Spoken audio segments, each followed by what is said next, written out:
Now the Lord was gracious to Sarah as he had said, and the Lord did for Sarah what he had promised. Sarah became pregnant and bore a son to Abraham in his old age, at the very time God had promised him. Abraham gave the name Isaac to the son Sarah bore him. When his son Isaac was 8 days old, Abraham circumcised him, as God commanded him. Abraham was 100 years old when his son Isaac was born to him. Sarah said, "God has brought me laughter, and everyone who hears about this will laugh with me." And she added, "Who would have said to Abraham that Sarah would nurse children? Yet I have borne him a son in his old age." The child grew and was weaned, and on the day Isaac was weaned Abraham held a great feast. But Sarah saw that the son whom Hagar the Egyptian had borne to Abraham was mocking. And she said to Abraham, "Get rid of that slave woman and her son, for that slave woman's son will never share in the inheritance with my son Isaac." The matter distressed Abraham greatly because it concerned his son. But God said to him, "Do not be so distressed about the boy and your maidservant. Listen to whatever Sarah tells you, because it is through Isaac that your offspring will be reckoned. I will make the son of the maidservant into a nation also, because he is your offspring."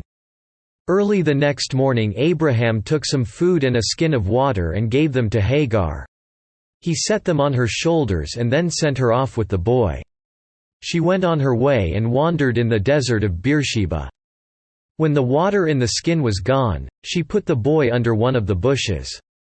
Then she went off and sat down nearby, about a bowshot away, for she thought, "I cannot watch the boy die." And as she sat there nearby, she began to sob.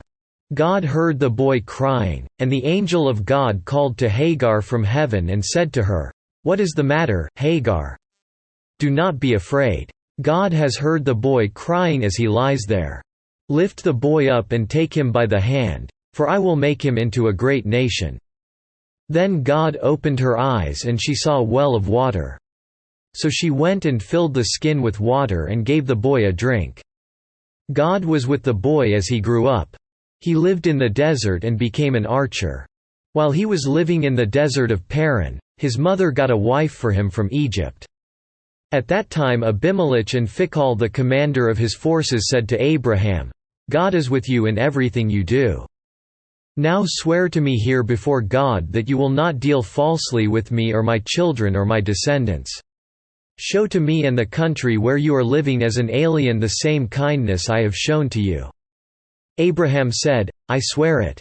Then Abraham complained to Abimelech about a well of water that Abimelech's servants had seized.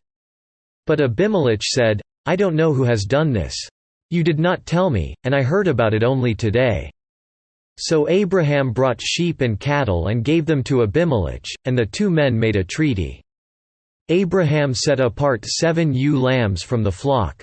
And Abimelech asked Abraham, "What is the meaning of these 7 ewe lambs you have set apart by themselves?" He replied, "Accept these 7 lambs from my hand as a witness that I dug this well."